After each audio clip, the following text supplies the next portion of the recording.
Bonjour, aujourd'hui nous allons voir le démarrage d'un compresseur ménager. Alors pour ce faire, nous retrouvons devant le compresseur avec 3 bornes.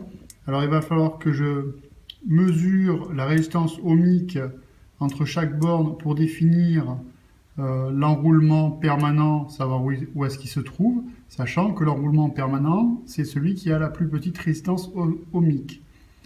Donc on se retrouve de suite. Je vais mettre des sucres et connecter un ohmmètre et faire la mesure. Donc on se retrouve pour la mesure où on peut lire 10,3 ohms. On va faire une autre mesure pour voir l'autre enroulement, combien il est. 2,3 ohms. Donc là, j'ai mon enroulement normalement permanent. C'est ici, j'ai la somme des deux.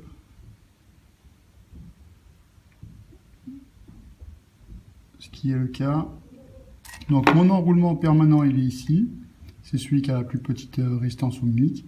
Par contre, l'enroulement auxiliaire, il est ici. Donc maintenant, je vais procéder au câblage pour faire un démarrage de ce compresseur. Je vais vous montrer le schéma de câblage que je vais réaliser. On se retrouve avec le schéma des enroulements, avec en haut la borne commun.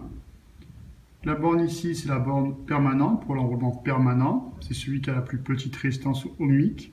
Donc on va pouvoir le marquer. La résistance ohmique la plus faible. Et ensuite, on a l'enroulement auxiliaire. Ici, donc à la résistance la plus élevée. Quand je vais faire la somme, que je me suis branché entre A et P, j'avais la somme des deux enroulements.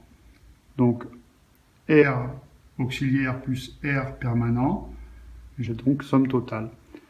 Ce qui m'a permis de savoir où je devais mettre l'interrupteur de démarrage, à savoir sur l'auxiliaire, puisque la résistance ohmique étant trop faible pour le démarrage, il faut absolument mettre en fonctionnement la résistance auxiliaire pour avoir un démarrage convenable. Par contre, il ne faut pas que je maintienne le bouton poussoir fermé trop longtemps, sinon je vais griller le compresseur.